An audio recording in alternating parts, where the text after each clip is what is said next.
तो जैसे दोस्तों आज हम बात कर रहे हैं क्लास 12 ये 5 टॉपिक। जी हाँ, सो अगर आप ये 5 टॉपिक तैयार कर लेते हो गारंटी है अच्छा खासा आपका 80 नंबर या 70 नंबर आपका पक्का हो जाएगा हिंदी में। ये वीडियो बहुत ही खतरनाक होने वाली है क्योंकि ये वीडियो पूरा मान चलिए कि गारंटी है यही आएगा, 100% गारंटी है। हाँ जी दोस्तों, आपने सुना। मैं आज आपको 5 टॉपिक बताऊंगा, आंसर भी बताऊंगा, बिल्कुल निश्चित रहिए। पहला क्या है, मुहावरे। आप कौन से मुहावरे आप याद करो वही आए।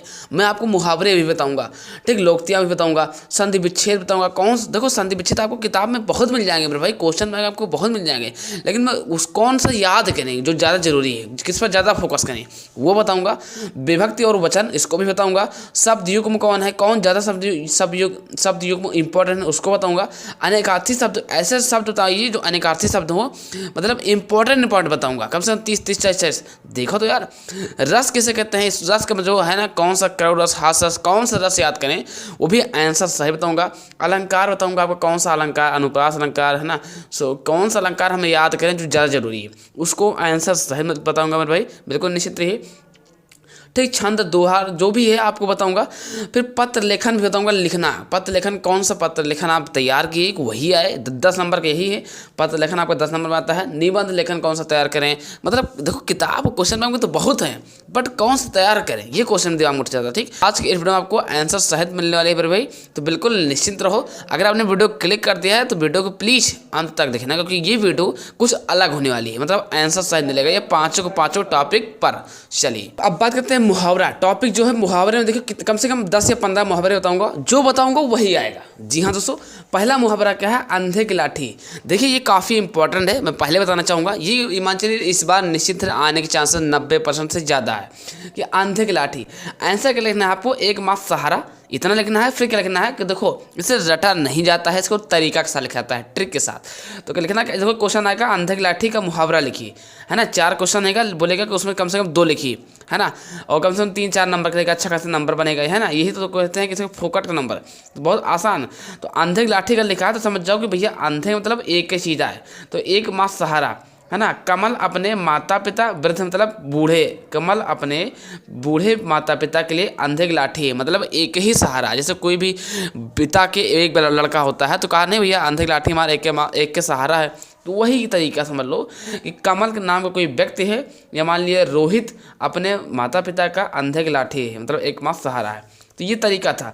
दूसरा नंबर क्वेश्चन, दूसरा क्या है, अपना उल्लू सीधा करना। अपना उल्लू सीधा करना मतलब ये हुआ, ये भी मुहावरा इंपॉर्टेंट है कि स्वार्थ सिद्ध करना, स्वार्थ सिद्ध करना। जैसे कि आजकल के जो नेता लोग हैं वोट के लिए खुशामद करके अपना उल्लू सीधा कर लेते हैं। देखो ऐसी चीज़ बता दें, आजकल के जो नेता लोग हैं वो अपना खुशामद करके, मतलब पब्लिक जनता को खुश कर दे हैं कि हम भैया ये दे देंगे, मतलब दुनिया नौटंकी सड़क बनवा देंगे, है ना, आवास कॉलोनी दे देंगे, बहुत सारी चीज़ें आपको बता देंगे ऐसे ऐसे कि तुम्हें लगेगा बस इन्हें सही है आपकी, इन्हें जिता दी। तो क्या होता है, आज के जो नेता लोग होते हैं इतना खुश कर देते हैं ना पब्लिक का कि बस जीते के बाद को कहाँ का अपना घर में पहले अपने पेट भरता है। ठीक, तो वही लिखा है कि खुशामद करके, खुशामद मतलब होता है खुश करके, है ना, अपना उल्लू सीधा कर लेना, तो वही कहते हैं।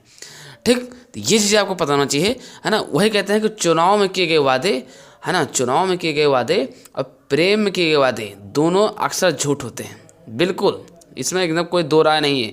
चुनाव में जो वादा हुए वो पक्का झूठ हुए, और जो प्यार करे मतलब जो प्रेम हुआ शुरू में जो प्रेम हो ना कि हम तुम्हारे लिए जान दे देंगे, बहुत सारी चीज़ें बताई जाती हैं प्रेम में, हमें पता है अच्छे से, तो वहाँ पर भी क्या होता है, सब झूठे चलता है। तो ये चीज़ें आपको समझ चलना है, ये सब तरीका बता रहा हूँ कि याद रहेगा आपका। ठीक, झूठ प्रेम में किए गए वादे और चुनाव में किए गए वादे अक्सर झूठ होते हैं। ये हमेशा दोनों चीज़, मतलब अगर किसी लड़की से कोई अगर आप प्रेम करता है तो वो समझ लो उल्लू सीधा कर रहा है, उसका काम निकलने के बाद वो छोड़ देगा। अगर लड़की अगर सही दिमागी रही तो काम बन जाएगा, और ना ऐसा कुछ नहीं होगा। तो इसी प्रकार से नेता और पब्लिक के बीच में होता है बाबू, कि जब पब्लिक से काम जहाँ वोट मिल जाता है जीत जाती है, मतलब नेता जीत जाता है, फिर कहाँ किसी का होने वाला है, कहा दें सड़क बनवा के वरना कुछ नहीं बनती है। ठीक, ये सब चीज़ें था, मैंने समझा दिया। ये काफ़ी इंपॉर्टेंट है, अपना उल्लू सीधा करना, अंधे की लाठी।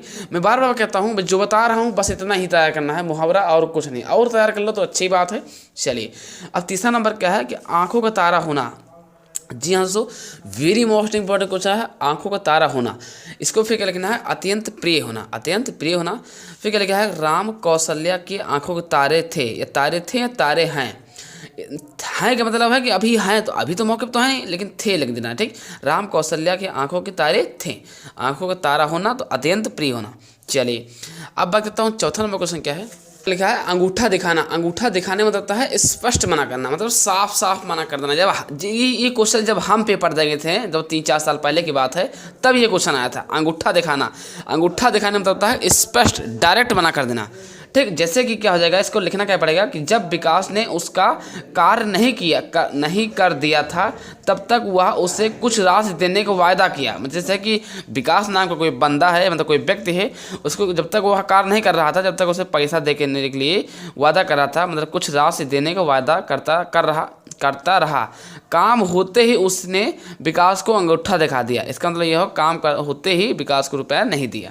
तो यही होता है कि स्पष्ट मना करना। किसी बंदे से, किसी व्यक्ति से आप काम करवा लो फिर पैसा ना दो, उसे बोलते हैं अंगूठा दिखाना, मतलब स्पष्ट मना कर देना।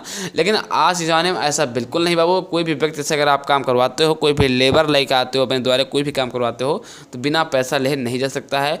पता लगे रात के शाम को ना, है ना, इतने आदमी बटोर ले भाई, इतना चिल्ला लगे तो तुमको देना पड़ जाएगा। तो यही है, इसका मतलब ये हुआ। मैं तरीका ये बता रहा हूँ याद करने का कि भैया कि विकास ने, है ना, उसका कार्य नहीं कर, मतलब यही क्वेश्चन लिखा है कि जब विकास ने उसका कार्य नहीं कर दिया था, तब तक वह उसे कुछ राशि देने के लिए वादा किया था। जब काम हो गया तो भाई वादा देने के लिए छोड़ दिया। इसे ही बोलते हैं अंगूठा के दिखाना, यानी कि स्पष्ट मना करना। चलिए समझ गए होंगे ना। पाँचवा नंबर क्या लिखा है, अपने पैरों पर खड़ा होना, जो कि ये भी काफ़ी इंपॉर्टेंट मुहावरा है ना। ये भी आता है मेरे भाई, क्या लिखाना है, लेकिन आपको अपना देखो क्वेश्चन क्या बोला जाएगा कि अपने पैरों पर खड़ा होना। लिखना क्या होगा मेरे भाई, स्वावलंबी होना। इसका मतलब होता है स्वावलंबी। जैसे कि विकास के माता पिता, विकास एक नाम है, ठीक, पहली बात। विकास अगर आप रमेश रख लो या कोई राजेश रख लो या फिर कैलाश रख लो, कुछ भी है ना, अनुज रख लो, कुछ भी रख लो, तो विकास के माता पिता उसकी शादी करना चाहते थे, लेकिन उसने कहा कि जब तक वह अपने पैरों पर खड़ा नहीं होगा तब तक वह शादी नहीं करेगा। मैं आज आपको बता दूं कि जब तक आप अपने पैरों पर खड़े नहीं हो सकते हो, जब तक खड़े नहीं होगी, जब तक आपको शादी भी नहीं करनी होगी। और करना तो छोड़ो, शादी होगी भी नहीं आपकी, ठीक, जब तक आप अपने पैरों पर खड़े नहीं होगी, क्योंकि ब्याह आएंगे नहीं। इसका सिस्टम हो चुका है बाबू आज के ज़माने में, ठीक। तो यही चीज़ आपको जरूर तय करना है। पाँचवें नंबर पर इंपॉर्टेंट है कि अपने पैरों पर खड़ा होना मतलब स्वावलंबी होना। विकास के जो माता पिता थे उनकी शादी करने चाहते थे, लेकिन विकास ने क्या बोला कि उसने कहा मतलब कि विकास ने कहा कि जब तक वह अपने पैरों पर खड़ा नहीं होगा तब तक शादी नहीं करेगा। वो विकास नाम का जो बंदा था वो पहले ज़माने का था, मतलब मुहावरे के हिसाब से वो कितना समझदार था कि बोला कि मैं अभी शादी नहीं करूँगा, जब अपने पैरों पर खड़े हो जाऊँगा तब करूँगा। लेकिन आज ज़माने में अगर जितने कोई भी लड़के से अगर पूछोगे तो यही बोलेगा मेरी शादी होना। तो ये सब तो नहीं पूछेगा कि हम पैरों पर खड़े हुए हैं, 2 नोटंकी में मातारी बाप कहे समझो हो जाएगा। ध्यान रहे, है ना, कामयाब हो जाओ तभी शादी करना, वरना शादी नहीं करना, है ना। जैसा कि मेरा कहना यही है। तो अपने पैर पर खड़ा होना, जो कि ये भी इंपॉर्टेंट मुहावरा है। चलिए बात करता हूँ छठवां नंबर क्या है। छठवां नंबर क्वेश्चन लिखा है ईद का चांद होना। अब इसका क्या हो जाएगा कि अधिक दिनों बाद दिखाई देना, है ना। जैसे कि भाई बिपिन, जब से तुम इंजीनियर बने हो ईद की चांद हो गए, मतलब वो बंदा काम पे लग गया है, इसे बोलते हैं ईद के चांद होना। चलिए समझ गए ना। 7वां नंबर क्वेश्चन क्या लिखा है, एक अनार 100 बीमार। ये जो कि बहुत मैं तो कहना चाहूँगा कि ये IMP मतलब कि very very very most important है कि एक अनार 100 बीमार। ये क्वेश्चन लिख के ले लो, आएगा, ठीक। तो आंसर क्या हो जाएगा कि एक वस्तु को प्राप्त करने के लिए बहुत लोगों का प्रयास करना। इतना लिखना, इतने लिखने के बाद एक छोटी सी और एक लाइन लिखना है कि आजकल एक छोटी सी नौकरी के लिए सैकड़ों सिफारिश आती हैं। सोच लो, इसे ही कहते हैं एक अनार 100 बीमार। ध्यान रहे, ये गारंटी है ना, आएगा। चलिए 8वां क्वेश्चन क्या है कि दांतों तले उंगली दबाना। जैसे दांतों तले उंगली कब दबाता है, जब जैसे रह जाना यार, चकित रह जाना, ठीक। जैसे अजंता एलोरा की गुफाओं को देखकर दर्शक गढ़ दांतों तले उंगली दबा लिया। एक तो ये लिखा था जो कि किताबी भाषा, लेकिन मैं तुमको ट्रिक कैसे बताऊंगा। जैसे आप यहाँ पर लिखना क्या है कि कोई व्यक्ति, जैसे मान लो विकास सांप पर लात रखते ही, है ना, उसका दांतों तले उंगली दबा लेता है। तो बस समझ जाओ कि हाँ वही बात तो बनी। यहाँ पर बना के लिखना है बाबू, बस ये चीज़ तुमको सही लिखना है कि चकित जाना, है ना। चलिए 8वां नंबर भी इंपॉर्टेंट है। नंबर क्या लिखा है कि 9 2 11 होना। देखिए 9 नंबर क्या लिखा है, दाल में कुछ काला होना। दाल में कुछ काला होना मतलब होता है गड़बड़ होना। जिसे मान लिया सपोज डैट, ये भी इंपॉर्टेंट है, दाल में कुछ काला होना, गड़बड़ होना। अब इसको मैं आपको देखो एक उदाहरण दूँ, मतलब कि तरीका कैसे दूँ। अब काला होना तो जैसे कि आपका भाई है सपोज डैट, ठीक, वो पढ़ने में बहुत तेज है ना, और फिर कुछ दिनों बाद घूमने लगा, तो समझ जाओ कि भाई वो पढ़ाई में नहीं, धीम होने को जा क्या है, कुछ दाल में काला, मतलब वो घूमता है, पढ़ाई पर ध्यान नहीं देता है। एक पहला उदाहरण हो गया। दूसरा उदाहरण क्या, जैसे मान लिया आपकी कोई गर्लफ्रेंड है सपोज डैट, मान लो वो रात की 12 बजे लिए बात करती है, मान लिया 2 बजे तक बात करता है, ठीक, 2 बजे तक कर रहा है एक दिन, तुमको 2 दिन तक आपको 2 बजे तक बात की। अब वो कभी क्या हुआ, वो 8 ही बजे या 6 बजे बाय बोल दिया आपको, मतलब कि ऐसा है गुड बाय, मैं सोने जा रही हूँ, गुड नाइट बोल दी, तो समझ जाओ कि दाल में कुछ काला है, कोई तीसरा बंदा वहाँ पर आ चुका है। इसे ही बोलते हैं दाल में कुछ काला होना या दाल में कुछ काला होना। ये पकड़ने का तरीका है, ठीक, मैं आपको एक सटीक भाषा में बता दिया ताकि कुछ बच्चे इसमें ज़्यादा इंटरेस्ट रखते हैं, ताकि उनको याद रहे। चलिए 10वां नंबर क्या, बजे से कि 2 बजे वो बाय बोलती थी, वो आज 8 ही बजे बोल दिया, तो समझ जाओ भाई कि 2 से 8 के बीच में, जब तक आप अभी ऑनलाइन चलेगी कहाँ अलग चलेगी, वो क्या है तीसरा बंदा है वहाँ पर मार दिया एंट्री बाबू, वो तुम्हें समझना पड़ेगा, उसका बहुत बड़ा इतिहास है। तो यही बोलते हैं कि दाल में कुछ काला होना। 10वां नंबर क्या है कि 9 2 11 होना। 9 2 11 मतलब होता है भाग जाना। जैसे तुम्हें कोई पुलिस, जैसे 2 भाई हो, मान लो सपोज डैट 2 बंदे गए चोरी करने के लिए, एक बंदा पकड़ गया, एक बंदा भाग गया, तो वही एक बार ना कि भाई एक बार भाग गया मतलब कि 9 2 11 हो गया, ठीक, तो ये चीज़ें होती हैं। दूसरा नंबर क्या लिखा है 10 का कि दूध का दूध पानी का पानी करना, जिससे कि इसका मतलब होता है ठीक न्याय करना। ये भी काफ़ी इंपॉर्टेंट मुहावरा है। अब रही बात कि दूध का दूध पानी का पानी होना, इतना लिख दिया, इतना लिखने के बाद आपको एक लाइन और लिखना पड़ेगा, जैसे ये सब लाइन लिखा है, ठीक, तो एक लाइन लिखना क्या है, जैसे मान लिया आपको अपने बना के लिखना है, पहली बात तो बना के यहाँ पे लिखना, ठीक, कभी मेरे भाई रटना नहीं है यार, इसको बना के लिखा जाता है, ठीक, दूध का दूध पानी का पानी करना मतलब ठीक न्याय करना। अब चलिए मैं बनाने जा रहा हूँ, सुनो पहले ध्यान से मेरी बातों पर। बनाना कैसे है, जैसे कि मान लिया रमेश के यहाँ दूध लगता है ना, विकास दूध लेने गया, तो उस रमेश ने दूध पानी डाल के दिया विकास को, तो विकास ने क्या किया, उसका एक है ना दूध नापने वाली मशीन ले आया, उसका जब दूध नापा तो दूध का दूध पानी पानी हो गया। इससे ही बोलते हैं दूध का दूध पानी पानी होना, ठीक। चलिए अब बात करते हैं लोकतियाँ क्या हैं। कहते हैं लोकतियाँ क्या हैं, देखिए लोकतियाँ नंबर के लिखा है अधजल गगरी छलकत जाए। इसका मतलब होता है कम होने पर अधिक दिखावा करना। जैसे कि बहुत बच्चों को देखे हुए कम ज्ञान ना था, लेकिन बहुत कहा था हमें स्वभाव वो उससे बोलते हैं अधिक, है ना, अधजल गगरी छलकत जाए। तो ये आपको लोकतियाँ हैं। देखिए आपको मुहावरा लोकतियाँ में से आपको क्वेश्चन लिखा रहेगा कि मुहावरा तथा लोकतियाँ में से किन्हीं एक को लिखना, तो केवल मुहावरा चाहे याद करो चाहे लोकतियाँ याद करो, लेकिन मैं बता दे रहा हूँ क्योंकि बहुत बच्चे लोकतियाँ याद करते हैं, मुहावरा नहीं याद करते हैं, है ना। तो लोकतियाँ अगर इंपॉर्टेंट की जाए तो 5 इंपॉर्टेंट लोकतियाँ हैं। जैसे कि दूसरा नंबर क्या है, आम के आम गुठलियों के दाम। इसका मतलब ये होता है कि दोहरा लाभ प्राप्त करना, ठीक। नंबर क्या है, तीसरा नंबर लिखा है एक पंथ दो काज, मतलब एक ही साथ 2 काम हो जाना। वही लिखा है कि एक प्रयत्न से दोहरा लाभ, मतलब एक काम करो 2 लाभ हो जाए, ठीक। चौथा नंबर क्या है, सावन हरे न भादो सूखे। सावन हरे न भादो सूखे, इसका मतलब होता है सदैव एक जैसे रहना। हाँ, तीसरा नंबर क्या था, एक पंथ दो काज। इसका मतलब ये हो जैसे आपने लिख देना है, जैसे आपने मान लिया रात को तहरी बनाया, सपोज डेट अपनी भाषा में तहरी रात में बनाया, जैसे कि मैंने आज बना रखा है, बनाया और शाम को बनाया, सुबह भी खा लिया, तो एक पंथ दो काज, मतलब 2 काम हो रहा है यहाँ पर। आपने तहरी बनाया शाम के लिए, लेकिन बट सुबह भी के लिए हो गया, उससे ही बोलते हैं एक पंथ 2 काज, मतलब एक साथ 2 काम होना, ठीक। पांचवा नंबर क्या है कि होनहार बीरवान के चिकने होत पात। ये लाइन जो है बूढ़े लोग ज़्यादा मारते हैं, होनहार बलवान के चिकने होत पात। इसका मतलब होता है कि होनहार बचपन से ही दिखाई देने लगता है। लेकिन तो संधि विच्छेद पर नंबर कहते हैं संधि विच्छेद। देखिए मेरे भाई संधि विच्छेद क्या है, जैसा कि पहला नंबर का लिखा है विद्यालय। विद्यालय शब्द का संधि विच्छेद क्या हो जाएगा, विद्याधन आलया। मेरा कहना समझो कि भाई संधि विच्छेद तो बहुत है आपकी किताब में, क्वेश्चन बैग आपको 70-80 क्वेश्चन संधि विच्छेद मिल जाएंगे, लेकिन इंपॉर्टेंट संधि विच्छेद में बता रहा हूँ। जैसे कि होता नहीं, क्वेश्चन तो बहुत इंपॉर्टेंट है फिजिक्स में, लेकिन जो इंपॉर्टेंट रहता है वो बताया जाता है, हम लोग बताते हैं। जैसे संधि विच्छेद आपकी किताब में क्वेश्चन बैग में बहुत सारे मिल जाएंगे, लेकिन मैं जो बताऊँगा वो इंपॉर्टेंट है भाई। बस आज बेटो यही खास खुशखबरी है। दूसरा नंबर क्या लिखा है, माहिर से शब्द का संधि विच्छेद। जैसे कि महाधन ऋषि, इसका हो जाएगा महाऋषि, ठीक। महाऋषि शब्द का संधि विच्छेद क्या हो जाएगा, महाधन ऋषि, ये इंपॉर्टेंट है। तीसरा नंबर क्या लिखा है, मधुहारी शब्द का संधि विच्छेद, मधुधन आरी, ठीक। फिर क्या लिखा है, स्वागतम। स्वागतम शब्द का संधि विच्छेद क्या हो जाएगा मेरे भाई, स्वागतम का संधि विच्छेद क्या हो जाएगा, सुधन आगतम, ठीक। ये भी इंपॉर्टेंट है। रमेश का क्या हो जाएगा, आपको बताना होगा, ठीक। चलिए, है ना। और छठा नंबर क्वेश्चन लिखा है इत्यादि। इत्यादि का संधि विच्छेद क्या हो जाएगा, इत धन आदि। 7वां नंबर क्या हो जाएगा, सूर्योदय। सूर्योदय का हो जाएगा सूर्यधन उदय, ठीक। 8वां नंबर क्या लिखा है, महोत्सव। तो इसका क्या हो जाएगा संधि विच्छेद, इसका हो जाएगा महाधन उत्सव, मतलब महोत्सव का हो जाएगा महाधन उत्सव। क्या लिखा है, देवालय। देवालय का संधि विच्छेद क्या हो जाएगा, देवधन आलय। चलिए अब 10वें नंबर के लिखा है हिमालय। हिमालय से का संधि विच्छेद क्या हो जाएगा, हिमधन आलया। इसका संधि विच्छेद, देखो इस संधि विच्छेद मैं बार बार बोलता हूँ मेरे भाई कि संधि विच्छेद आपको क्वेश्चन बैंक और किताब में बहुत मिल जाएंगे, लेकिन मैं जो बताऊंगा वो इंपॉर्टेंट है। कम से कम 20 या 15 संधि विच्छेद बताऊंगा, यही आएगा, लिख के ले लो यार, यही आएगा। जैसे हिमालय है, देखो कई सालों से पूछा चुका है। जैसा कि मैं लिखना चाहूँगा यहाँ पर IMP, मतलब इंपॉर्टेंट क्वेश्चन है जो कि वेरी मोस्ट इंपॉर्टेंट है, ठीक।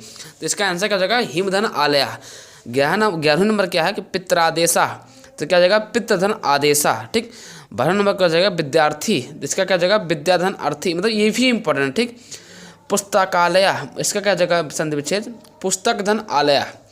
14 नंबर का लिखा है यद्यपि, जो कि बहुत इंपॉर्टेंट है मेरे भाई, लिख के ले लो, लिख के इस बार लिख के ले लो, यही आएगा, लिख के ले लो, यही आएगा, ठीक। ये भी आएगा, ये सब इंपॉर्टेंट है मेरे बाबू, ये आपको जरूर तय कर लेना है, इसमें कोई संकोच नहीं करना है। यद्यपि क्या हो जाएगा यदि धन अपि। 15 नंबर क्या लिखा है सूर्योदय, इसका क्या हो जाएगा सूर्यधन उदया। ये संधि विच्छेद इंपॉर्टेंट है, ठीक। चलिए है ना, वेरी इंपॉर्टेंट है। तो 15 के 15 आपको संधि विच्छेद बता दिया है। चलिए देखो विभक्ति और वचन, अब हम बात करते हैं विभक्ति और वचन।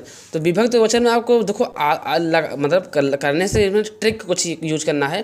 ट्रिक क्या है, सु मा भी, इसका मतलब क्या होता है बहुवचन, यानी कि 77 63, फिर नीतस से डबल ए, फिर ए आ, मतलब बड़ा छोटा एक मंत्र, फिर 75 64 443 एक वचन।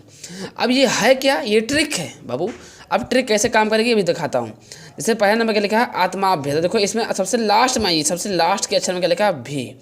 अब इसमें आगे ना सबसे लास्ट में क्या लिखा है ये वाला, इसको पकड़ना बाबू, आगे का नहीं देखना है तुम्हें, आगे के शब्द नहीं देखना, क्योंकि लास्ट जैसे क्या है ये वाला मिल गया ना। अब आइए इसमें परिचय अपने, इसको तुम्हें याद करना पड़ेगा, 2 सूत्र हैं, 2 ट्रिक है। अब इसमें देखो भी नंबर ये लिखा है, ठीक। तो भी मतलब क्या जाएगा तृतीय बहुवचन, आप अपने किताब में जाइए और इसे मिल जाएगा। यहाँ पर लिखना होगा, आपको लिखना होगा तृतीय, ठीक।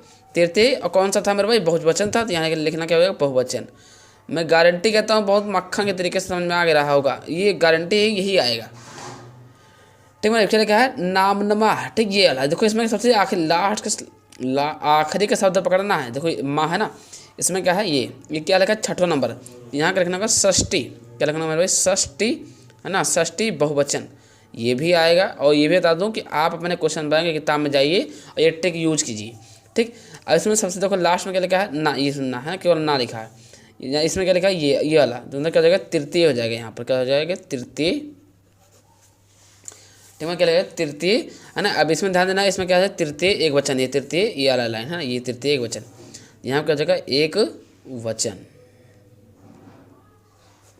अब आपको देखना सबसे लास्ट इसमें क्या लिखा है देखो नहीं लिखा, ठीक। अब इसमें एक परिचय अपने देखिए भाई, ठीक। अब देखो जो है ट्रिक में देखिए, ट्रिक में क्या देखना आपको सबसे लास्ट में नी कहाँ लिखा है, ये चीज़ इसमें लिखा है, इसमें क्या लिखा है ये लिखा है यहाँ पर जगह भाई 7 को क्या लिखते हैं षष्टमी लिखते हैं, ठीक। क्या लिखते हैं भाई सप्तमी, यहाँ पर जगह सप्तमी हो जाएगा, है ना। अच्छे से आपको नोट कर लेना है, सप्तमी हो जाएगा। और सप्तमी क्या हो जाएगा मेरे भाई सप्तमी बहुवचन, ठीक, सप्तमी बहुवचन, ठीक। ये आपको हो जाएगा मेरे भाई समझ नहीं ध्यान देना भाई, यहाँ बहुवचन इसमें हो जाएगा एक वचन, षष्टमी एक वचन हो जाएगा, ठीक बाबू। यहाँ का हो जाएगा एक वचन, थोड़ी सी गलती हो गई, माई मिस्टेक, एक वचन, सप्तमी एक वचन हो गया। अब इसमें लास्ट में सबसे लास्ट में क्या लिखा है सु लिखा। अब इसमें आइए चित्र में, इसमें देखिए ट्रिक में कहाँ लास्ट में सु देखो कहाँ लिखा है भाई, जैसे कि आपका ये लिखा होगा, ठीक, सप्तमी एक बहुवचन। चलिए इसमें क्या लिखना होगा भाई, इसमें लिखा होगा सप्तमी, है ना, सप्तमी बहुवचन, है ना, बहुवचन। चलिए ये भी आपका निकल गया ना, हो गया ओके। अब आइए मेरे भाई इसमें लास्ट में क्या लिखा है ये वाला, है ना, सबसे क्या लिखा है ना, आ के मात्रा लिखा है ना, आ का मात्रा लिखा नहीं लिखा, इसका मतलब क्या हो जाएगा। अब इसमें देखो छोटा का मतलब क्या है 3 है, या ठीक 3 लिखा नहीं लिखा, और 3 है फिर क्या है एक वचन है, 3 है एक वचन है, तो यहाँ लिख दो और क्या इसमें लिख दो क्या तृतीय एक वचन, ठीक। ये भी आपका कंप्लीट। चलिए अब इसमें लास्ट देखो क्या है नी, है ना, तो यूँ तो देखो इधरों भी मिलाओ और पर्चा में जाओ, मतलब कि अपना ट्रिक एक ही ट्रिक है, याद करे पहले दोनों बाबू, एक पे याद करे ना काम है। इनका तो क्या लिखा है ये तो नहीं लिखा है, मतलब सप्तमी एक वचन। तो यहाँ क्या लिखा भाई, इसके सामने क्या लिखा सप्तमी, क्या लिखो सप्तमी, साथ क्या बोलते हैं सप्तमी बोलते हैं ना, सप्तमी एक वचन। चलिए ये भी कंप्लीट क्या है ने, ये पकड़ो, ठीक, ने का लिखा है ये। अब इसमें देखो कहीं चित्र में देखो ये कहीं लिखा है, जैसे कि आपका ये लाइन कहाँ मिल रही है, देखो ये मिल रही है, ठीक, कहाँ मिल रही है मेरे भाई, अब तुम बताओ तुम कहाँ मिल रही है, तुमको मौका दे रहे हैं, नहीं बता पा रहे हो, देखो कहाँ मिल रही है, ये मिल रही है, आप समझो पहली बात थोड़ा, ये वाली लाइन, ठीक, ये ये मिला ये दोनों एक के आया, तो यहाँ लिख लिखा चतुर्थी, क्या लिखा मेरे भाई चतुर्थी, क्या लिखो चतुर्थी, है ना। और क्या है एक वचन, देखो बगल टिक रखा है ना यार, तो चतुर्थी एक वचन ना हो जाएगा।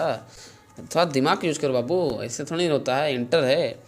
चलिए अब देखो इसमें सबसे लास्ट में क्या लिखा है, ये आ का मात्रा, ठीक। अब आ का मात्रा देखो क्या लिखा है तृतीय, यहाँ का जगह तृतीय, है ना। ये यूज हर चीज़ पर यूज होगा, एक आध छोड़ खाली ये पवाद हैं, बाकी वो छोड़ के आपको याद कर लेना, ठीक। अब देखो तृतीय क्या जगह एक वचन, है ना। एक आध दो क्वेश्चन जो ऐसे हैं नहीं लगेगा, ये ट्रिक काम ही नहीं करेगा, ठीक। सूत्र यूज ही नहीं हुआ है, लेकिन बस एक का जो तो हैं, बाकी तो देखो सब मिल रहा है ना यार। चलिए ना होगा, अभी 10वां बताऊंगा और देखे जाओ। अब देखो 10वां नंबर क्वेश्चन क्या है, 10वां क्वेश्चन लिखा है, देखो लास्ट में क्या लिखा है ये ना। अभी ट्रिक में आ जाओ, देखो ट्रिक में क्या मिल रहा है, देखो ट्रिक में कहाँ मिल रहा है, ये ट्रिक में देखो कौन सा नंबर मिल रहा है, देखो है ना। ये जो मिला है ये वाला षष्ठी बहुवचन, षष्ठी बहुवचन। तो यहाँ आप लिख दो मेरे भाई, क्या लिखना है, इसके सामने एक ऐसे एरो लगाना है, फिर एरो लगा के क्या लिखना है मेरे भाई, लिखना होगा षष्ठी, है ना। चलिए अब षष्ठी लिखा है ना, षष्ठी क्या लिखना है बहुवचन, ठीक, षष्ठी बहुवचन, है ना। चलिए अब इसमें देखो लास्ट में क्या है, इसमें देखो मेरे लास्ट में क्या है भी, है ना। अब आइए ट्रिक में देखिए, ट्रिक में देखो क्या है, अब देखो ट्रिक में क्या है, जो भी वाला है ये देखो भी अलग बोलो क्या है तृतीय है और क्या है बहुवचन। तो यहाँ क्या लिखना पड़ेगा, इसके सामने लिखो तृतीय, है ना, बहुवचन लिख दो। ओके, कोई कन्फ्यूजन होगा तो साथ में बताते चलना, ठीक। चलिए ट्रिक तुम्हें याद करना पड़ेगा, जो ट्रिक है ना सुषमा भी और तत्स्य करके, है ना, ये याद करना पड़ेगा। अब देखो इसमें क्या है लास्ट टाइम पकड़े हो, देखो क्या है एक मात्रा है। अब इसमें देखो एक मात्रा कहाँ, ये देखो ये वाला हो, ये है ना। तो क्या हो जाएगा चतुर्थी एक वचन, क्या लिखना पड़ेगा चतुर्थी। किताब में जाओ सब कुछ एकदम मैचिंग है, मिलेगा क्वेश्चन में चतुर्थी एक वचन। हाँ एक आध दो कुछ टाइप के ऐसे क्वेश्चन है जो इस सूत्र काम नहीं करे ऊपर, तो वहाँ पर ध्यान ना दो, ठीक, क्योंकि एक आध दो पवाद तो रहता है हर चीज़ में। देखो सु लिखा है, अब सु देखो इसमें इस ट्रिक में, ट्रिक में सु कहाँ यह है, मतलब सप्तमी, यहाँ क्या हो जाएगा सप्तमी, है ना, सप्तमी बहुवचन, ठीक, सप्तमी बहुवचन। चलिए, है ना। अब आइए इसमें देखो, इसमें लास्ट में क्या है माँ है और नीचे ये वाला पाई खींचा पड़ा है, ठीक। ये हम देखो कहीं है ट्रिक में है, तो ट्रिक में ये देखो ये वाला, है ना, यही तो भैया, तो छः वाला ऊपर यहाँ का जगह षष्ठी ना, छः का बोलते हैं षष्ठी, और षष्ठी बहुवचन, ठीक, ये कंप्लीट। चलिए हम बात करते हैं शब्द युग में, यानी कि 5, है ना, चौथा टॉपिक है शब्द युग में आ जाइए। अब इसमें देखो पहला नंबर क्या है अनल अनिल। अब इसका क्या हो जाएगा, एक अनल का हो जाएगा अग्नि हो जाएगा, अनिल का हो जाएगा वायु हो जाएगा। तो बीच में जो अनल से लिखा है ना, इसके जगह हो जाएगा अग्नि और वायु। पुरुष परस, है ना, क्या लिखा है आदमी और कठोर। ग्रह ग्रह क्या लिखा है, तो क्या हो जाएगा ग्रह और नक्षत्र, मतलब घर और नक्षत्र। अम्बुज अम्बुद, जा है दा है, यहाँ का हो जाएगा कमल और बादल, ठीक। मेघ मेघ क्या लिखा है बादल और यज्ञ। अंश अंशु, यहाँ का जगह भाई हो जाएगा अंश, भाई अंश का मतलब करता है भाग, अंशु मतलब कर जाएगा सूर्य, ठीक। श्रवण स्मरण तो क्या जगह सुनना और सन्यासी। स्वर्ण स्वर्ण मतलब सोना, ठीक, पहले क्या हो जाएगा सोना और उच्च जात। ये सब ठीक, ये सब देखो शब्द युग में बहुत हैं, बहुत मिल जाएंगे आपको याद करने के लिए, लेकिन मैं जो बता रहा हूँ वो इम्पोर्टेंट है, ध्यान रखना है, यही आएगा। अभिराम अविराम, तो अभिराम का मतलब करता है, अभिराम का मतलब होता है सुंदर, और अविराम का मतलब होता है उच्च जात के। अम्बुज अम्बुज का मतलब होता है कमल, अम्बुज का मतलब होता है बादल, ठीक। जो जैसे दोस्तों जितने 10 शब्द युग में हैं जो ज़्यादा इम्पोर्टेंट है, 10 ऐसे शब्द युग में हैं यहाँ से लेके यहाँ तक जो कि बहुत इम्पोर्टेंट है। बाकी बहुत यहाँ पे क्वेश्चन बैंक में बहुत है, किताब में टीचर भी वो बताएगा तुमको, लेकिन ज़्यादा इंपॉर्टेंट कोई नहीं बताया। ये जो बताया है इनमें से कम आने ही आना है, ठीक। चलिए ठीक है, अब हम बात करते हैं अनेकार्थी शब्द। देखिए अनेकार्थी शब्द क्या है, जैसा कि पहले नंबर के लिखा है निम्नलिखित शब्दों में किसी एक शब्द के 2 अर्थ लिखिए।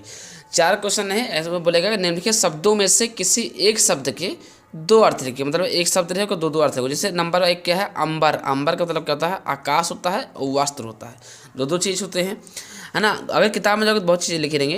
दूसरा नंबर क्या है अर्क, अर्क का मतलब होता है काढ़ा और सूर्य, जैसे होता है ना ठंडी में नहीं कहने कि भैया अर्क पियो, अदरक का मतलब कि काढ़ा पियो, ठीक। तीसरा नंबर क्या है अनंत, अनंत का होता है इनफाइनाइट, मतलब वही यार आकाश जिसका कोई गिनती ना हो, जिसका अनंत, जैसे आपके सिर पर कितने बाल कोई गिन के बता पाएगा, तुम अच्छा गिन ले हो, घर में तुम्हें कौन ना गिन पाए, यानी कि अनंत है उसे बोलते हैं जिसका अंत ना हो, उसे बोलते हैं अनंत आकाश, ठीक।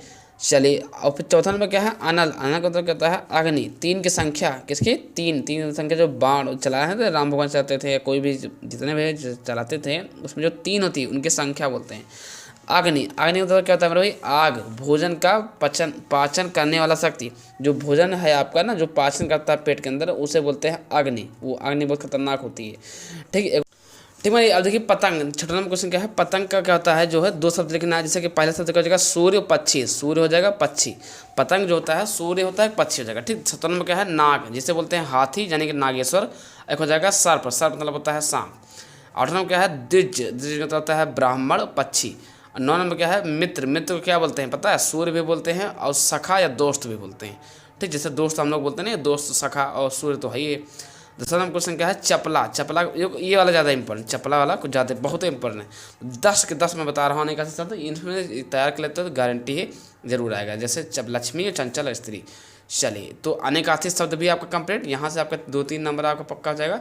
हाँ, जो 10 बता रहा हूँ यही आएगा, 10 में से कोई ना कोई 4-5 टपकेगा। हम कहते हैं क्या लिखा है, अनेक शब्दों को, वाक्यांशों को के लिए एक शब्द में लिखना है। जैसे कि पहला क्वेश्चन क्या है, इनको एक शब्द में लिखना है, ठीक।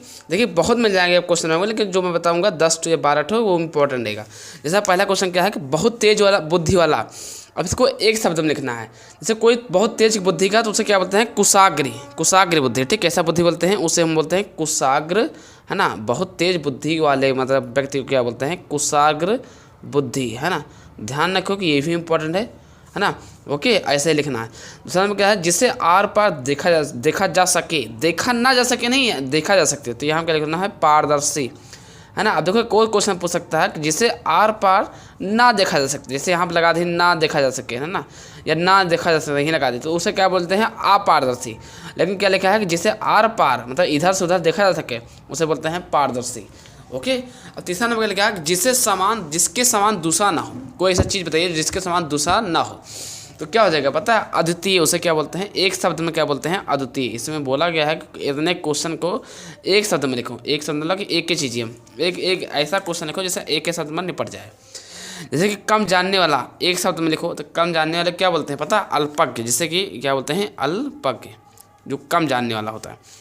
जिसने इंद्रियों को जीत लिया हो, जैसे जो इंद्र को जो जीता हो, इंद्रियों को जीत लिया हो, उसे क्या बोलते हैं, जितेंद्रिय, है ना। जिसका नाम होगा आपके गांव परिवार में, देखो क्या नाम होगा, जितेंद्रिय, है ना। ये जिसे इंद्रियों ने जीत लिया हो, है ना। जो इंद्रियों को जीत लिया हो उसे क्या बोलते हैं, जितेंद्रिय, है ना, राइट।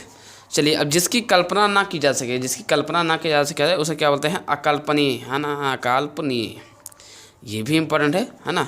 चलिए, फिर क्या है, वन में रहने वाला, क्या भी इंपॉर्टेंट है आपको। मेरे भाई क्या लिखा है, 7 नंबर क्या लिखा है, वन में रहने वाला। अब इसको कैसे लिखना है पता है, नहीं पता है, चलो। जैसे क्या बोलते हैं, वन में रहने वाले क्या बोलते हैं, वनवासी, ठीक। यहाँ पर लिखना है वनवासी। चलिए, में स्वयं लगने वाली आग को क्या बोलते हैं पता है, दवांगनी, ठीक, दवांगनी, है ना, जो कि बहुत इंपॉर्टेंट है। मैं तो बोलना चाहूँगा कि वेरी वेरी इंपॉर्टेंट क्वेश्चन ये वाला है। तो मेरे आज वीडियो में आपको मैंने ये भी बता दिया है अनेक शब्दों को वाक्यांशों के लिए, है ना। 8 क्वेश्चन बताया है। चलिए, अब बताता हूँ रस, छंद, दोहा, अलंकार जो भी है ना, प्रार्थना पत्र और निबंध पत्र लेखन सब बताऊंगा। देखो तो यार, तो अब हम बात करते हैं मेरे भाई रस। अब आइए देखिए रस वाला टॉपिक क्या है। रस बताएंगे, छंद, दोहा सब बताएंगे, ठीक। जैसे कि पहला रस क्या है, करुण रस, जो कि कई सालों से पूछा जा चुका है ना। वो भी आज आपको आसान तरीके से बताऊंगा। देखिए, आपने डाला क्या, करुण रस। अब लिखना क्या है कि शौक नामक अस्थायी भाव, विभव, अनुभव और संचारी भाव के संयोग से करुण रस दशा को प्राप्त करता है, करुण रस प्राप्त होता है, ठीक। इतना आपने लिख दिया। इसका एग्जाम्पल मैंने बहुत अच्छा ढूंढा है कि एग्जाम्पल क्या हो जाएगा, मरी खोए भुजंग से जननी, फंसा फटक रही शीश, अंधी आज बनाकर मुझको किया नैन तुमने जगदीश।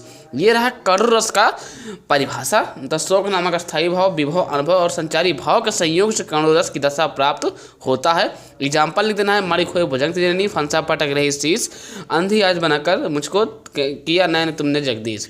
बस बहुत सिंपल है यार। चलिए, दूसरा रस देखिए, कम से कम 3 या 2 रस तो तैयार ही होनी चाहिए। दूसरा रस क्या लिखा है, हास रस, जो कि बेहद इंपॉर्टेंट है, ठीक। इसका आंसर कैसे लिखना है कि हास रस मतलब यहाँ लिखना है, हास नामक अस्थायी भाव, विभव, अनुभव और संचारी भाव के संयोग से हास रस का रूप ग्रहण करता है, ठीक। एग्जाम्पल के तौर पर अगर देखा है, सबसे बढ़िया एग्जाम्पल मैंने लिखा है, सबसे आसान वाला, नाना वहन नाना वेशा वेंसे शिव समाज निज देखा, मुखहीन विपुल मुख कोहु बिन पद कर कोहु बहुपद पाओ। मतलब ये अभी आपको तैयार करना है हास रस, जो कि बहुत इंपॉर्टेंट है। कम से कम 3 रस आपको तैयार करके ही जाना है।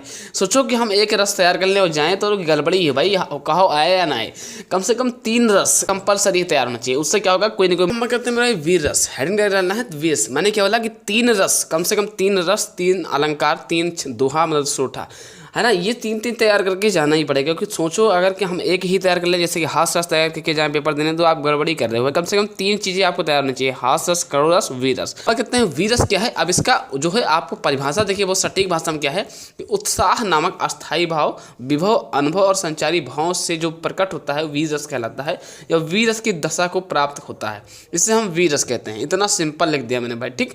लिखना है कि साजी चतुरंग सैन अंग में उमंग धारी, सरजा शिवजी जंग जिनत चलत हैं, भूषण भनत नाद बिहद नगारण के नदी नद मद है। मतलब वीर रस का जो है आपको परिभाषा याद कर लेना है, लेकिन उदाहरण नहीं याद करना, क्योंकि उदाहरण कठिन है। अगर आपको अच्छा उदाहरण कोई इससे और अच्छा मिल जाता है तो तैयार कर लेना है। अगर यही याद हो गया है तो याद कर लेना, क्योंकि वीर रस की चांसेस पाई जाती है। देखो 3 रस आपको तैयार करके जाना है। अब वही कि नहीं तो मिल जाएगा। पहला रस मैंने बोल दिया करुण रस, हास रस, वीर रस, ये तीनों बता दिया, तो रस कंप्लीट हो गया है ना। चलिए अब बात करता हूँ अलंकार। हम बात करते हैं क्या है अलंकार में। देखिए अलंकार में पहला अलंकार में भाई अनुप्रास अलंकार, जो कि ये भी इंपॉर्टेंट, ठीक।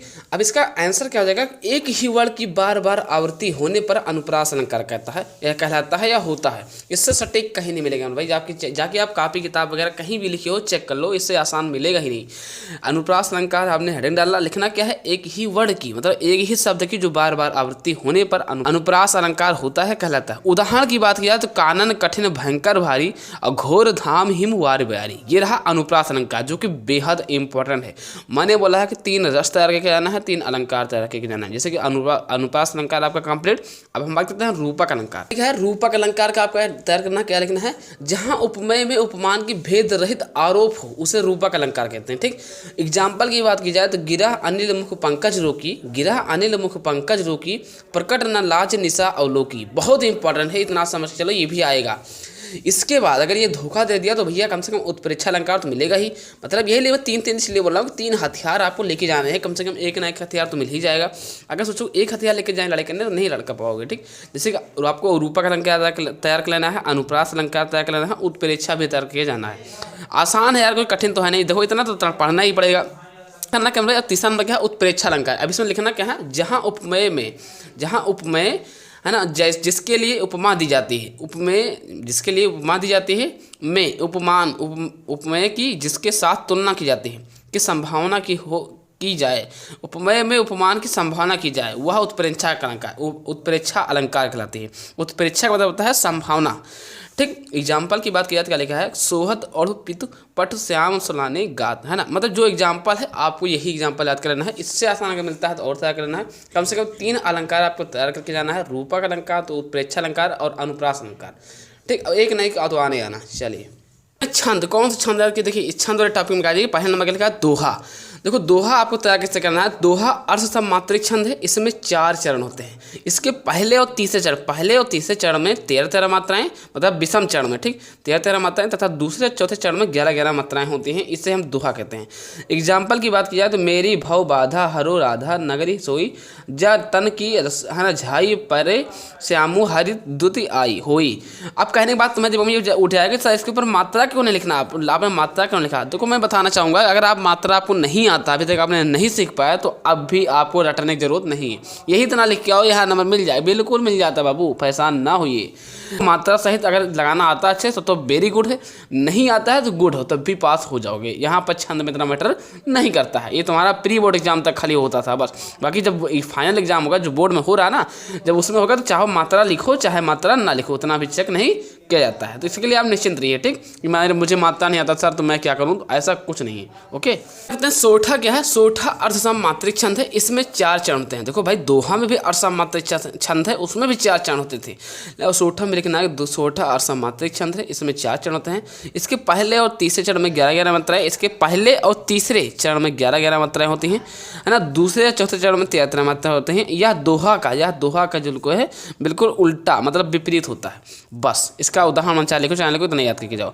कहने का मतलब है तैयार होना चाहिए। उदाहरण अगर आप तैयार करते हो तो अच्छे से इसका उदाहरण आप लोग लिख लेना, क्योंकि मैंने नहीं लिखा है इसलिए जल्दबाजी मैंने भूल गया है लिखना, कोई बात नहीं यार। लेकिन तुम लोग एग्जाम्पल इसका तैयार कर लेना। एग्जाम्पल केवल आना चाहिए, मात्रा अगर लगाने नहीं आता तो कोई बात नहीं, ठीक, बिल्कुल निश्चिंत रहो। और दिक्कत कोई प्रकार की हो रही है तो कमेंट कर देना। चलिए अब हम बात करते हैं पत्र लेखन आपको कौन सा तैयार करते हैं। पत्र लेखन में पहला पत्र लेखन क्या है, ऋण प्राप्त हेतु भारतीय स्टेट बैंक की शाखा प्रबंधन को आवेदन पत्र, चाहे भारतीय स्टेट बैंक हो चाहे पंजाब नेशनल बैंक हो, बैंक कोई भी हो, लेकिन यहाँ पर तुमको पत्र लिखना है। आवेदन किस पर, ऋण प्राप्त है, मतलब तुम्हें ऋण लेना है, ठीक। चलिए तो कैसे लिखना है, क्या करना है, पूरा 10 नंबर में आता है, मजाक बिल्कुल नहीं करना है क्योंकि काफ़ी इंपॉर्टेंट है, ध्यान रहे। तो लिखना क्या है, सेवा में शाखा प्रबंधक पंजाब नेशनल बैंक। मैंने गलती से यहाँ पंजाब नेशनल लिख दिया क्योंकि यहाँ पर स्टेट बैंक लिखा है, तो ध्यान रहे यहाँ पर आपको स्टेट बैंक लिखना है। जब यहाँ पर पंजाब नेशनल बैंक रहेगा तब यहाँ पर आपको पंजाब नेशनल बैंक लिखना पड़ेगा, मतलब क्वेश्चन के अनुसार, ठीक। तो माय मिस्टेक, थोड़ा माफ कर देना। विषय का डालना, विषय का मतलब होता है सब्जेक्ट, किस टॉपिक पर आप लिखना चाहते हो, तो कौन सी चीज़ के लिए लिखना चाहते हो, ऋण प्राप्त है तो आवेदन पत्र, तुम्हें ऋण चाहिए ना बैंक से, तो ये चीज़ लिखना पड़ेगा आपको, बढ़िया ब्लैक से आपको सजा देना है। फिर क्या लिखना होगा, महोदय, है ना, महोदय लिखना क्या है, लिखना है सविनय निवेदन यह है कि मैंने वर्ष 2018 में इलाहाबाद विश्वविद्यालय से बीएससी से प्रथम श्रेणी में उत्तीर्ण की है, लेकिन है ना अब तक मुझे कोई भी रोजगार नहीं मिला है। इतना कर दिया। विभिन्न ऋण योजनाओं के अंतर्गत आपका बैंक भी रोजगार युवाओं को 1 लाख, है ना, रुपए तक ऋण प्रदान कर रहा है। अतः आवश्यक दस्तावेज भरवा कर मुझे 1 लाख रुपए का ऋण प्रदान करने का कष्ट करें, ताकि हम अपना कोई व्यवसाय प्रारंभ कर सकें, है ना। मुझे 1 लाख रुपए का ऋण प्रदान करने का कष्ट करें ताकि हम अपना कोई व्यवसाय प्रारंभ कर सके। यहाँ पर दिनांक लिखना है, दिनांक आपका यहाँ पर आपको दिनांक लिखना है। दिनांक आपका कौन सा लिखना, 15, जिस तारीख को आपको पेपर होगा हिंदी का उसी तारीख को लिखना, जिस दिन पेपर होगा हिंदी वही दिन यहाँ पर तारीख भी लिख देना, ठीक। प्रार्थी लिखना है। नाम आपको लिखना क्या है, अपना नाम भूल के भी मत लिखना, XYZ लिख के छोड़ दो। पता भी XY लिख दो, ठीक है ना, XYZ कर दो, कोई बात नहीं। रोल नंबर अपना चाहो लिख सकते हो। यहाँ पर देखो रोल नंबर आप अपनी कापी में लिख सकते हो, लेकिन नाम नहीं लिख सकते हो, बस ये सिस्टम होता है यूपी बोर्ड में। इतना आपको मैंने लिख के समझा भी दिया। अब बाकी नहीं समझ में आ रहा है ना, कमेंट कर दो, इसके हम अलग से वीडियो लाएंगे। अलग से एक वीडियो और आएगी पत्र लेखन पर, निबंध लेखन पर और पंचलाइट पर। इसके लिए आप निश्चिंत रहो, कैसे लिखना है निबंध लेखन, कौन निबंध लेखन तैयार करें, कैसे पत्र लेखन इससे और अच्छा लिखें, है ना, पंचलाइट कौन से तैयार करें, अलग से वीडियो लाऊंगा यार, परेशान का है, हिंदी फोड़ के दिखाऊंगा। चलिए, ये पहला ऋण प्राप्त हेतु आवेदन पत्र था, पहला ऋण प्राप्त हेतु पत्र लेखन था। दूसरा कौन सा, देखो कम से कम 2 या 3 तो यादें होना चाहिए। अब दूसरा देख लो पत्र लेखन क्या लिखा है। दूसरा पत्र लेखन ये लिखा है कि अपने मोहल्ले में फैली गंदगी की सफाई कराने हेतु तो नगर पालिका अध्यक्ष को एक शिकायती पत्र लिखिए। अपने मोहल्ले में, जो तुम्हारे मोहल्ले में गंदगी है उसको साफ सफाई करवाने के लिए एक अध्यक्ष के लिए, नगर पालिका अध्यक्ष के लिए शिकायती पत्र, मतलब वही पत्र लेखन लिखना पड़ेगा, ठीक। तो इसको हमने आंसर नहीं बताया है, खाली हमने एक ही का आंसर बताया है, जो कि वो तुम्हारा था बैंक ऋण प्राप्त वाला, वो इंपॉर्टेंट है तो उसका लिए मैंने आंसर बता दिया, लेकिन ये भी इंपॉर्टेंट है। देखो 3 तैयार करके जाना पड़ेगा। तीसरा नंबर क्या है, किसी इंटरमीडिएट कॉलेज के प्रधानाचार्य प्रबंधक महोदय को लिपिक पद पर नियुक्त हेतु एक प्रार्थना पत्र, इसको भी याद कर लेना। ये 3 के तीनों इंपॉर्टेंट है, इससे ज़्यादा इंपॉर्टेंट कोई भी आपकी किताब में है ही नहीं। गारंटी है, अगर कोई आप एक तैयार करके जाते हो दूसरा आ गया तो उसको लिख दो, कोई बात नहीं, ठीक, लेकिन लिख जरूर दो। चलिए अब हम बात करते हैं कौन सा आपको निबंध तैयार करना है। की बात किया तो निबंध लेखन होंगे आपको। पहला निबंध लेखन, देखो निबंध लेखन आपको बहुत मिल जाएंगे आपके किताब में, लेकिन कौन सा तैयार करें। तो पहला नंबर क्या है, पर्यावरण प्रदूषण समस्या और समाधान पर। अब रही बात के साथ हम कैसे इसको लिखें, कैसे याद करें या हम लिखें, कैसे बना करके लिखें। टीचर तो बता देता है कि बेटा बना करके लिखो या समझ के लिखो, लेकिन हम कैसे लिखें, इसको परेशान ना हो, अलग से वीडियो में लाऊंगा, बस कमेंट कर देना है। दूसरा नंबर क्या है, आतंकवाद समस्या और समाधान, इस पर भी लाऊंगा। तीसरा नंबर क्या है, भारत में बेरोजगारी की समस्या। कहने मतलब ये है कि ये तीनों के तीनों जो है निबंध लेखन is the very most important है, ये तीनों के तीनों, है ना। अब रही बात के साथ मैं लिखना सिखा दूँ ना, तो लिखने वाले के लिए हम अलग से वीडियो लाएंगे, क्योंकि इस वीडियो काफ़ी लंबी होने वाली है, ठीक। तो आशा करते हैं हम वीडियो देख कर समझ गए हैं। कोई दिक्कत है इस वीडियो में तो कमेंट बॉक्स में कमेंट कर सकते हो, ताकि लाइट और पत्र लेखन और निबंध लेखन ये तीनों को मिक्सिंग करके मैं वीडियो लाऊंगा, बिल्कुल निश्चिंत रहो। आशा करते हैं वीडियो देख कर समझ गए हैं तो प्लीज़ लाइक कर देना है, लाइक करके चैनल को सब्सक्राइब कर देना है। फिर मिलते हैं किसी नेक्स्ट वीडियो, तब तक के लिए जय हिंद, वंदे मातरम।